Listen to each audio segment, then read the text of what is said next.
Hello guys, welcome to my channel പീക്കോത കാണുന്ന. ഞാൻ റീസെൻ്റായിട്ട് വാങ്ങിച്ചൊരു റോസാ ചെടി പോട്ട് ചെയ്യാൻ പോവേന്. അതിന് വേണ്ടി ഒരു 6 ഇഞ്ചിൻ്റെ പോട്ട് എടുത്തിട്ടുണ്ട്. അതിൽ എയർ സർക്കുലേഷന് വേണ്ടി കുറച്ച് ഹോൾസ് എല്ലാം ഇട്ട് കൊടുത്തിട്ടുണ്ട്. പിന്നെ കുറച്ച് കൊക്കോ പീറ്റ്, അത് ഞാൻ ഇവിടെ കഴുകി ഉണക്കാൻ വെച്ചേക്കാണ്. അതുവരെ ഞാൻ എൻ്റെ റോസാ ചെടിയിലെ റൂട്ട് ബോളിലെ മണ്ണെല്ലാം കളയാൻ വേണ്ടി ഒരു 15 അല്ലെങ്കിൽ 30 മിനിറ്റ് വരെ ഞാൻ സാധാ വെള്ളത്തിൽ മുക്കി വെച്ചേക്കും. നമ്മൾ ശ്രദ്ധിക്കാനുള്ള കാര്യം എന്ന് വെച്ചാൽ നമ്മളൊരിക്കലും അതിനെ ഞെക്കി പീത്തി അതിൻ്റെ മണ്ണ് കളയാൻ നോക്കരുത്. കാരണം ചിലപ്പോൾ റൂട്ടിൽ ഡാമേജ് സംഭവിച്ചാൽ പിന്നെ അത് പിടിച്ചു കിട്ടാൻ ശകലം താമസിക്കും. പിടിച്ചു കിട്ടത്തില്ല എന്നല്ല, കുറച്ച് താമസിക്കും. അപ്പോൾ റൂട്ടിലുള്ള മണ്ണ് കളയാൻ വേണ്ടി വെള്ളത്തിൽ മുക്കി വയ്ക്കുന്നതായിരിക്കും ഏറ്റവും നല്ലത്. അതിനുശേഷം നമ്മൾ പോട്ട് ചെയ്യാൻ വെച്ചേക്കുന്ന ചട്ടിയിലോട്ട് കല്ല് വെച്ച് കൊടുക്കുക. അതിൻ്റെ ഡ്രെയിനേജ് കറക്റ്റാക്കാൻ വേണ്ടിയാണ്. അല്ലെങ്കിൽ ചിലപ്പോൾ വെള്ളം ഒഴിക്കുമ്പോൾ കൊക്കോ പീറ്റ് കൂടെ അതിൻ്റെ മൂട്ടിൽ നിന്ന് ഒലിച്ചങ്ങ് പോകും. അപ്പോൾ 1 ഇഞ്ച് നീളത്തിൽ നമ്മൾ മണ്ണ് നിറയ്ക്കണ പോലെ തന്നെ കൊക്കോ പീറ്റ് നിറച്ച് കൊടുക്കണം. അപ്പോൾ ഞാൻ എൻ്റെ മെജോറിറ്റി എല്ലാ ചെടികളും ഞാൻ കൊക്കോ പീറ്റിലാണ് വളർത്തുന്നത്. അപ്പോൾ എനിക്കതിൽ നിന്ന് നല്ല റിസൾട്ട് കിട്ടിയതുകൊണ്ടാണ് ഞാൻ ഇപ്രാവശ്യവും ഇത് കൊക്കോ പീറ്റിൽ തന്നെ വളർത്തുന്നത്. അപ്പോൾ കൊക്കോ പീറ്റ് നിറച്ച ശേഷം നമ്മൾ ചെടി അതിൻ്റെ റൂട്ട് ഡിസ്റ്റർബ് ആവാതെ നേരെ തന്നെ എടുത്ത് വെച്ച് ഒരു ഗ്യാപ്പ് പോലും വരാത്ത രീതിയിൽ ഇതിൽ കൊക്കോ പീറ്റിട്ട് നിറയ്ക്കണം. അപ്പോൾ ഞാൻ ഒറ്റ കൈ വെച്ചാണ് എടുക്കുന്നതുകൊണ്ട് ഞാൻ ഇത് നിറച്ചതിന് ശേഷം കാണിച്ചു തരാമേ. അപ്പോൾ ഞാൻ കൊക്കോ പീറ്റൊക്കെ നല്ലപോലെ ഇട്ട് നിറച്ചു. നമ്മൾ പുതിയതായിട്ടൊരു പ്ലാന്റ് വാങ്ങുമ്പോൾ എപ്പോഴും നമ്മൾ സൈസ് കുറഞ്ഞ ചട്ടി യൂസ് ചെയ്യുന്നതായിരിക്കും അതിന് വേഗം റൂട്ട് പിടിച്ച് കിട്ടാൻ എളുപ്പം. കാരണം വലിയ ചട്ടിയിൽ നട്ടാൽ അതിന് ആവശ്യമായിട്ടുള്ള ന്യൂട്രിയൻസ് അതിൻ്റെ വേരെത്തി എടുക്കാൻ പാടായിരിക്കും. അപ്പോൾ ചെറിയ ചട്ടിയിലാണ് നടുന്നതെങ്കിൽ അത് എളുപ്പമായിരിക്കും. പിന്നെ പോട്ട് ചെയ്തതിന് ശേഷം നമുക്കിതിലോട്ടൊരു ഫംഗിസൈഡ് ഒഴിച്ചു കൊടുക്കാം. അപ്പോൾ ഞാൻ ഇവിടെ എടുത്തേക്കുന്നത് സാഫിൻ്റെ ഫംഗിസൈഡാണ്. അപ്പോൾ സാഫിൻ്റെ ഫംഗിസൈഡ് 1 ഗ്രാം 1 ലിറ്റർ വെള്ളത്തിൽ എന്ന കണക്കിനാണ് ഞാൻ എടുക്കുന്നത്. അപ്പോൾ ഇത് യൂസ് ചെയ്യുന്നതിൻ്റെ കാരണം നമ്മൾ റൂട്ട് ബോളിലോ അല്ലെങ്കിൽ കൊക്കോ പിറ്റിലോ വല്ല ഫംഗസോ ഉണ്ടെങ്കിൽ അത് നശിച്ചു പോകാൻ വേണ്ടിയാണ് നമ്മൾ ഈ ഫംഗിസൈഡ് യൂസ് ചെയ്യുന്നത്.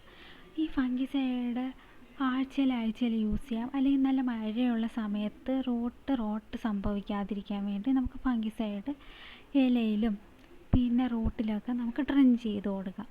പിന്നെ കൊക്കോ പീറ്റ് യൂസ് ചെയ്യുന്നതിൻ്റെ വേറെ ഉപയോഗമെന്ന് വെച്ചാൽ നമ്മൾ ഇടയ്ക്കിടയ്ക്ക് വെള്ളം കൊടുക്കണ്ട. അപ്പോൾ നമുക്ക് ഈ ഫംഗിസൈഡ് ഇതിൽ നമുക്ക് ഡ്രെയിൻ ചെയ്ത് കൊടുക്കാം. ഡ്രെയിനേജ് ഹോൾ വഴി പുറത്ത് വരുന്നത് വരെ നമുക്ക് ഇത് ഒഴിച്ചു കൊടുത്തുകൊണ്ടിരിക്കണം. അപ്പോൾ നമുക്കിതിൻ്റെ ഡ്രെയിനേജൊക്കെ കറക്റ്റാണോ എന്നുകൂടെ നമുക്കറിയാം. പിന്നെ ഇത് പ്ലാന്റ് ചെയ്തതിന് ശേഷമാണ് എനിക്കൊരു കാര്യം മനസ്സിലായത്. ഇതിൻ്റെ റൂട്ട് നല്ല വലുതായിരുന്നു. അപ്പോൾ ഒരു 8 ഇഞ്ചിൻ്റെ പോട്ട് എടുക്കണോയെന്ന് എനിക്കൊരു സംശയം. ചിലപ്പോൾ ഇത് നല്ലപോലെ നിൽക്കുന്നില്ലെങ്കിൽ 2-3 ദിവസം കഴിഞ്ഞ് ഞാൻ 8 ഇഞ്ചിൻ്റെ പോട്ടിലോട്ട് മാറ്റുമായിരിക്കും ഇതേ രീതിയിൽ. അപ്പോൾ നമ്മൾ ആ ഡ്രെയിനേജ് ഹോൾ വഴി ഫംഗിസൈഡ് പുറത്ത് വന്നു. അപ്പോൾ ഡ്രെയിനേജിനൊന്നും കുഴപ്പമില്ല. അപ്പോൾ ഇത് പോട്ട് ചെയ്തതിന് ശേഷം 2-3 ദിവസത്തേക്ക് ഇതൊരു തണലുള്ള സ്ഥലത്ത് നമുക്ക് കൊണ്ടുവയ്ക്കാം. ആദ്യമേ നമ്മളൊരു നല്ല വെയിലുള്ള സ്ഥലത്ത് ഇതിനെ കൊണ്ടുവച്ചാൽ ചിലപ്പോൾ ഇതിന് സ്ട്രെസ് വരാൻ സാധ്യതയുണ്ട്. അതുകൊണ്ടാണ് തണലുള്ള സ്ഥലത്ത് വയ്ക്കണം. അപ്പോൾ ചെടി പോട്ട് ചെയ്ത് 24 മണിക്കൂറിന് ശേഷം ഞാനൊരു ന്യൂറോബയോണിൻ്റെ ടാബ്ലറ്റ് ഡൈല്യൂട്ട് ചെയ്ത് ചെടിയൊക്കെ കൊടുക്കാറുണ്ട്. ഇത് ഈസിലി മെഡിക്കൽ ഷോപ്പിലൊക്കെ അവൈലബിൾ ആണ്. ഇത് യൂസ് ചെയ്യണതിൻ്റെ കാരണമെന്ന് വെച്ചാൽ നമ്മൾ ചെടിയൊക്കെ ഉണ്ടാകുന്ന സ്ട്രെസ്സ് റിലീവ് ചെയ്യാൻ അതിൻ്റെ ട്രാൻസ്പ്ലാന്റ് ഷോക്കൊക്കെ കുറയ്ക്കാൻ വേണ്ടിയാണ് നമ്മളിത് യൂസ് ചെയ്യുന്നത്. അപ്പോൾ ഞാൻ ഒരു ചെടി മാത്രമേ പോട്ട് ചെയ്തിട്ടുള്ളതുകൊണ്ട് ഈ ടാബ്ലറ്റിൻ്റെ 1/4 ഭാഗമാണ് എടുക്കുന്നത്. 1/4 ഭാഗം ടാബ്ലറ്റ് 1 ലിറ്റർ വെള്ളത്തിൽ അലിയിപ്പിച്ചതിന് ശേഷം പിറ്റേ ദിവസം ഇത് 2.5 ലിറ്റർ വെള്ളത്തിൽ ഡൈല്യൂട്ട് ചെയ്യും. സപ്പോസ് ഇപ്പോൾ നമ്മൾ ആ ഫുൾ ടാബ്ലറ്റാണ് എടുക്കുന്നതെങ്കിൽ 10 ലിറ്റർ വെള്ളത്തിൽ ഡൈല്യൂട്ട് ചെയ്യണം. 1/2 ഭാഗമാണ് എടുക്കുന്നതെങ്കിൽ അത് 5 ലിറ്റർ വെള്ളത്തിൽ ഡൈല്യൂട്ട് ചെയ്യണം. അപ്പോൾ ഇതാണ് അതിൻ്റെ കണക്ക്. അപ്പം ഇതിലോട്ട് 2.5 ലിറ്റർ വെള്ളം ഒഴിച്ചതിന് ശേഷം ഒരു കപ്പ് ഉപയോഗിച്ച് നമ്മൾ നല്ലപോലെ വെള്ളം അടിക്കണം. ഈ വെള്ളം ഇങ്ങനെ ഇളക്കുന്നതിലൂടെ ഈ വെള്ളത്തിലുള്ള ഓക്സിജൻ കണ്ടൻറ്റ് കൂടും. അത് നമ്മളെ റൂട്ടിന് നല്ലതായതുകൊണ്ടാണ് ഇതിങ്ങനെയിട്ട് അടിച്ചുകൊണ്ടിരിക്കുന്നത്. അതിനുശേഷം നമ്മൾ 1 കപ്പ് വെള്ളം എടുത്തിട്ട് നമ്മൾ ഈ ചെടിയിലോട്ട് ഡ്രെയിൻ ചെയ്ത് കൊടുക്കണം. ഈ ഡ്രെയിനേജ് ഹോൾ വഴി പോകുന്ന വരെ നമ്മൾ ഈ വെള്ളം ഒഴിച്ചുകൊണ്ടിരിക്കണം. അപ്പോൾ ഇപ്പോഴാണ് ഞാൻ ശ്രദ്ധിക്കുന്നത് ഈ ചെടിക്ക് ചെറിയൊരു ചരിവുണ്ട്. ഇങ്ങനെ പോയാൽ വല്ല കാറ്റും അടിച്ചാൽ താഴെ കിടക്കും. അപ്പം ഞാൻ 2-3 ദിവസം കഴിഞ്ഞ് ഉറപ്പായിട്ട് ഇത് വേറൊരു പോട്ടിലോട്ട് മാറ്റും. പക്ഷേ ഇതെല്ലാം ഇതുപോലെ തന്നെ ഒഴിച്ച് കഴിഞ്ഞ് ഇനി ഞാൻ ഇതിൻ്റെ പ്രോഗ്രസ് കാണിക്കാം.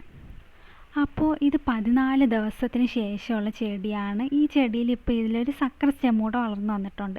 ഇത് ഞാൻ ഇപ്പോൾ ഒടിച്ച് കളയുന്നില്ല, കാരണം സക്കർ സ്റ്റെമ്മും മദർ പ്ലാന്റിൻ്റെ റൂട്ട് ഡെവലപ്മെൻറ്റിനാണ് സഹായിക്കും. പക്ഷേ അതിനർത്ഥം ഇതിനെ പടർന്ന് പന്തലിപ്പിച്ച് വിടണമെന്നല്ല. ഒരു പരിധി എത്തുമ്പോൾ അത് മുറിച്ച് കളയണം, അല്ലെങ്കിൽ ഒരു ന്യൂട്രിയൻസും നമ്മൾ ചെടിക്ക് കിട്ടില്ല.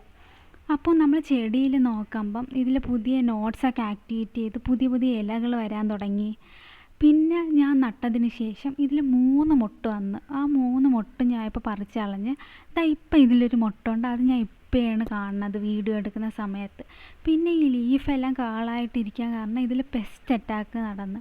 അതിന് വേണ്ടി ഞാൻ ഒരു ഇതും കൊടുത്തില്ല, കാരണം ഇനി 2-3 ദിവസം കഴിയുമ്പോൾ ഒരു പെസ്റ്റിസൈഡ് കൊടുക്കണം. പോട്ട് ചെയ്ത് 10 ദിവസം കഴിഞ്ഞപ്പോൾ ഞാൻ ഇതിൽ ഫെർട്ടിലൈസേഴ്സൊക്കെ കൊടുത്ത്. അപ്പോൾ ഇതിൽ പൂ പിടിക്കുമ്പോൾ ഞാൻ ഉറപ്പായിട്ട് അപ്ഡേറ്റ് ചെയ്യാം. Thank you.